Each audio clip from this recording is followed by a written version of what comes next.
How's it going, everyone? It's your boy Blind back again with a new video, and today, I'm going to do a live reaction to the new JJK chapter that came out.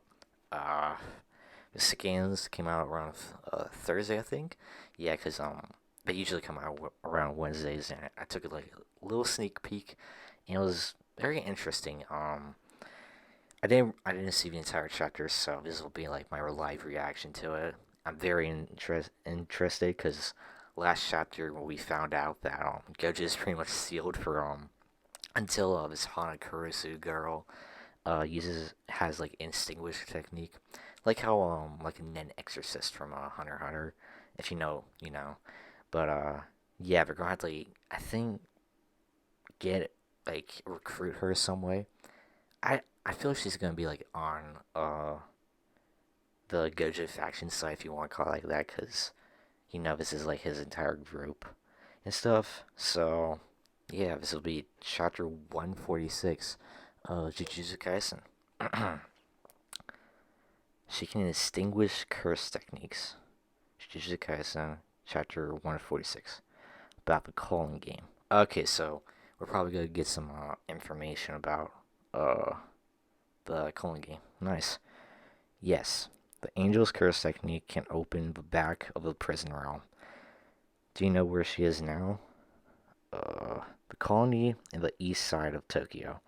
The game barriers reject me, so I don't have any more information. Oh, from Yuji. I will begin my explanation here.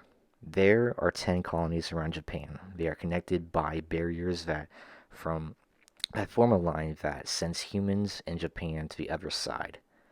Okay, so so I thought this was gonna be like one part of Tokyo, but apparently it's like entire. Like it goes from I'm pretty sure it's like North Japan all the way down to the south near the islands. So that's unique or interesting.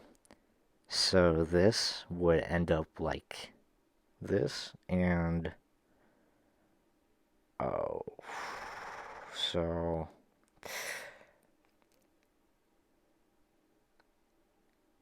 10 colonies, and so the east side will be. Oh, okay, I get it. Yeah, yeah, yeah. Is Hokkaido not included because of the Jujutsu Society's barrier? Correct. It has already been established as a vast sacred area. Well, that's a rugged lands for you. Okay, so apparently Hokkaido, don't really know that much. I know it's like in North Japan, like somewhere around there, but yeah, very interesting nonetheless. Convenience to the other side may sound exaggerated, but curse fell on everyone in Japan as preparation for a merger. How long will it take to complete the ritual? That depends on the game, but 2 months should be suffice. Oh, okay, so this will 19 days? I thought they said like 19 days. It's probably that's probably for like the participants to like join the game, or else they like die or like accept invite. Okay, so this is probably like take up most of the 2 years I gave said, because like in the interview she said, or they said, that it'll last around sorry, it'll last around like 2 more years, something like that. So this could be the last saga or final arc for the series. So yeah. 1. After awakening a curse technique, players must declare their participation in the calling game at a colony of their choice within yeah, so 19 days. Alright. Right now it's 9 a.m. on November 9th. The players' sorcerers awakened at about midnight on October 31st. So Sumiki has roughly 10 days and 15 hours to declare her participation. 2.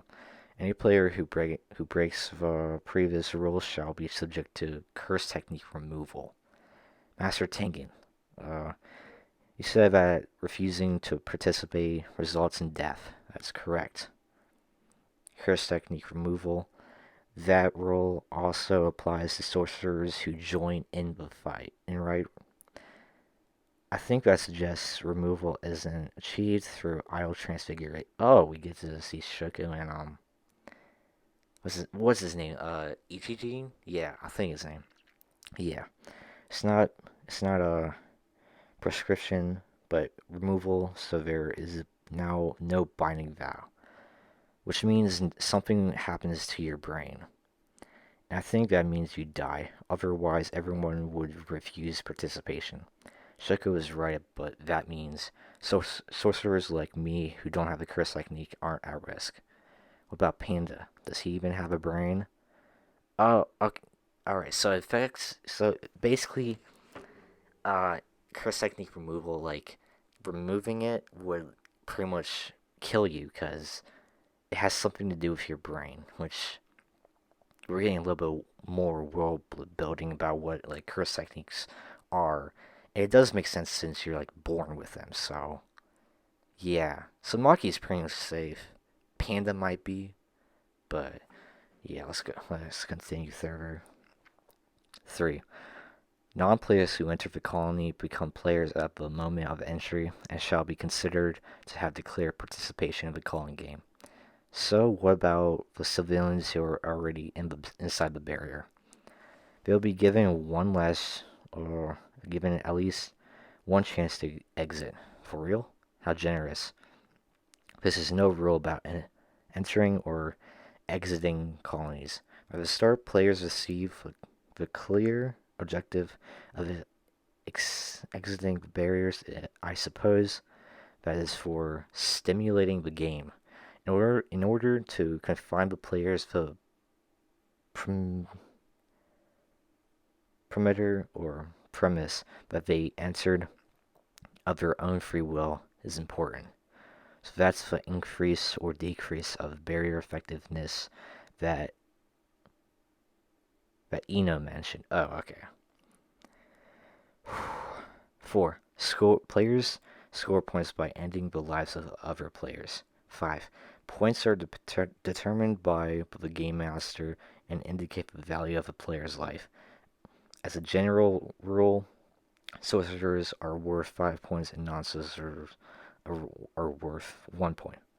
As a general rule seems a bit vague, no? Fushiguro. It's nothing. What about the game master? Each player will receive a Shikigami called a Kogen. Kogen? Oh, so it's like it's like an NP. If you want to compare it to like real video games, it's like an NPC that like follows you, something like that, and like gives you alerts. But Coconut is less game master than interface. You may think of the game master as calling games program. What? From UG. 6. Ex- Excluding the point value of a player's own life, players may expend 100 points to negotiate with the game master to add one new rule to the calling game. Add? We can subtract rules that already exist, but maybe there are roundabout ways to counteract rules. 7. In ordinance with the previous rule, the game master must accept any proposed new rule unless it has a marked and long-lasting effect on the calling game. Yeah, we pretty much already know that. Is that fair? Yeah, that gives the game master a lot of leeway. Actually, you may expect an ethical decision. The players in subject to strict rules. So sorcerers wise can jock use it to new server bias. Alright. 8. If a player score remains the same for 19 days, that player shall be subject to curse technique removal. Like in the beginning of the chapter stated, it pretty much means you're guaranteeing death. I have to kill people again? No. I have a few ideas. Hold on. So, I'm pretty sure you have to kill someone to get points, right? Is there a way around that? It seems like Megumi has like, how are they going to get back past that because it can't really negotiate it with the game master or the calling game for that matter. Basically, it would pretty much be a long lasting effect. Or can they really not kill anyone gain points? I don't know, but we'll just have to see in later chapters.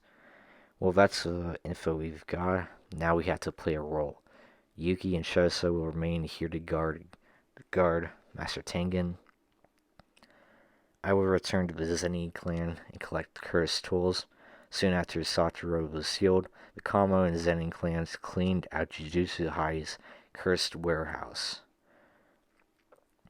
But Megumi is now the Zenin clan's leader. What?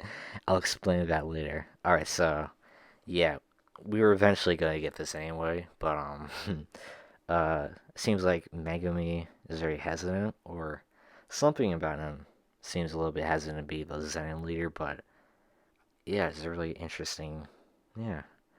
Thinks that it's impossible to search the Zen warehouse at length, but first, Master Tengen?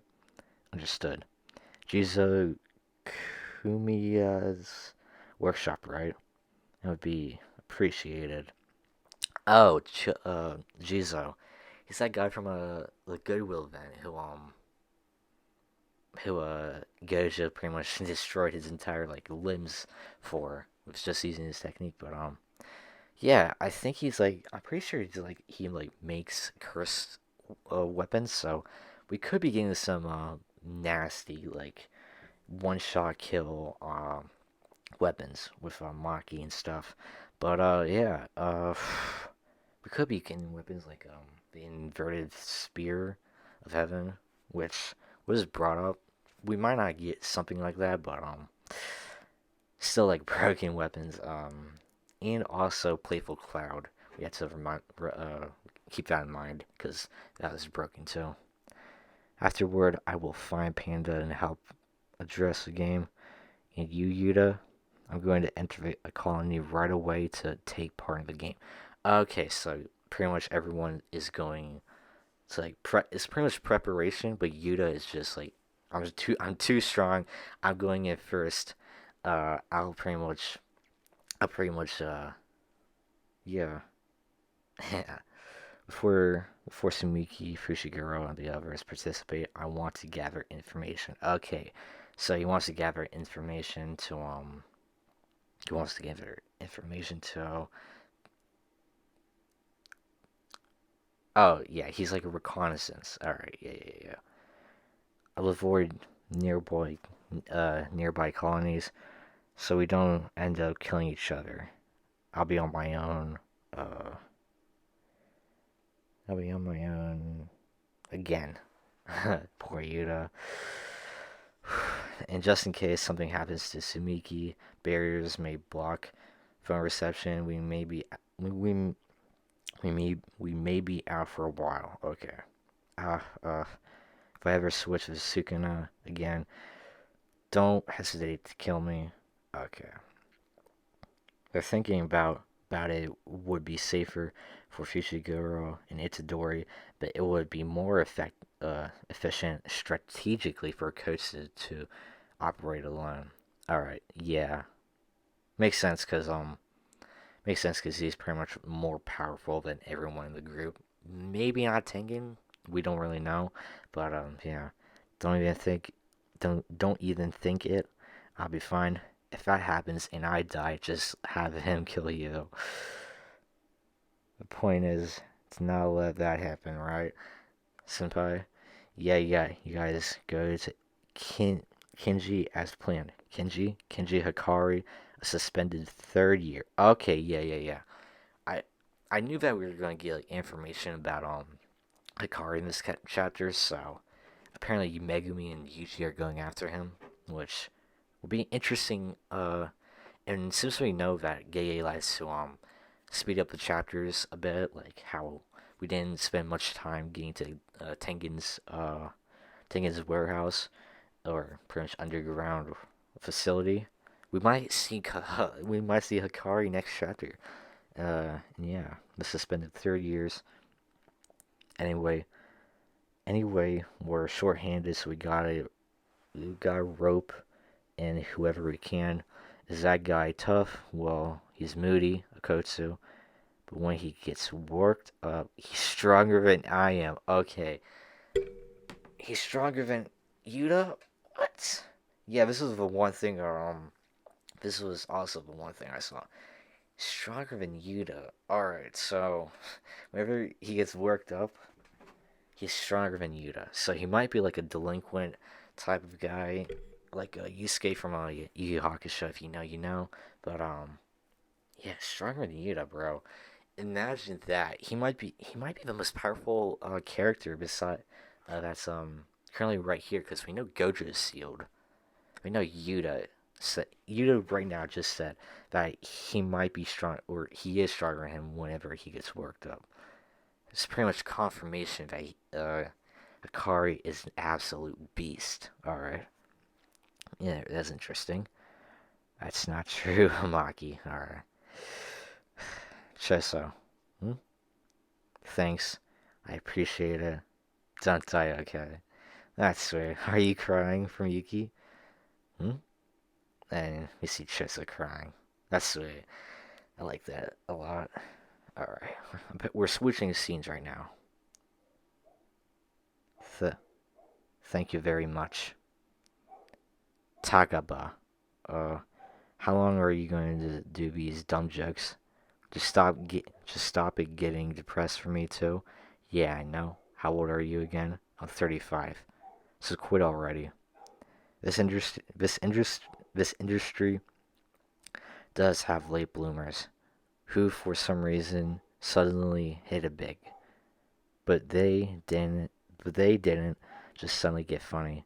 They all, they were always funny, just hadn't been discovered yet. But that's not you. And with the way Tokyo is right now, take it from me. Find something you're cut out for.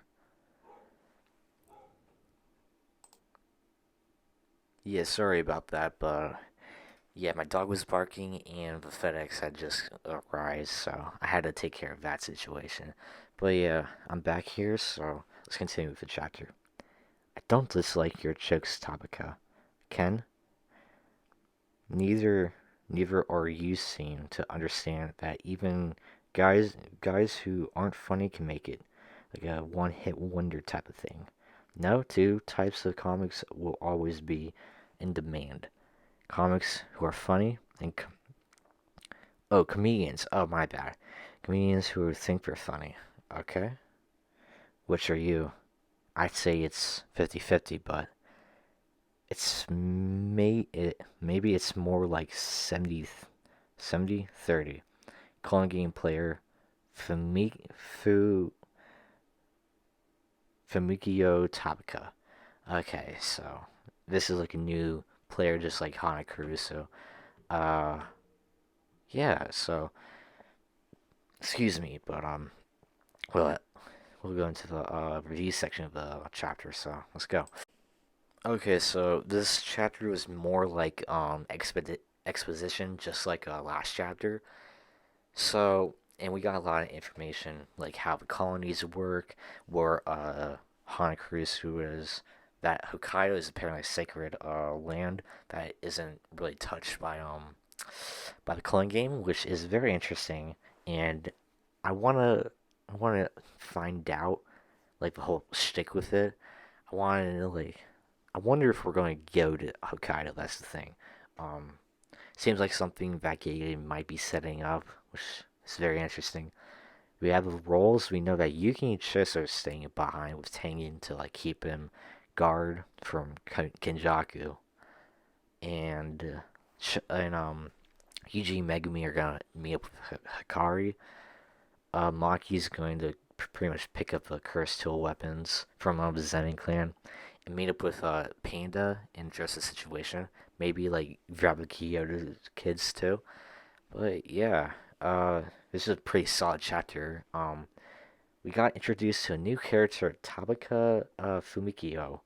I'm probably butchering that sound, but not that sound, but that name. So I feel like he's gonna be like an enemy type of thing, but I feel like he's gonna be like a Joker type character where he does like stand up, and he's like he goes kind of insane mad, just like how the Joker did in Batman or DC Comics. But yeah, what I would give this chapter is probably a 9 out of 10. Um, very expedition heavy. And yeah, this is probably gonna be the last time we're gonna get exposition like this before we meet Hakari. And yeah, I'm very excited. And if you guys like these type of videos, please drop a like if you made it this far. Thank you very much. I appreciate it. And if you would subscribe if you want videos like this. And yeah, uh, peace out, guys, and I'll see you in the next one.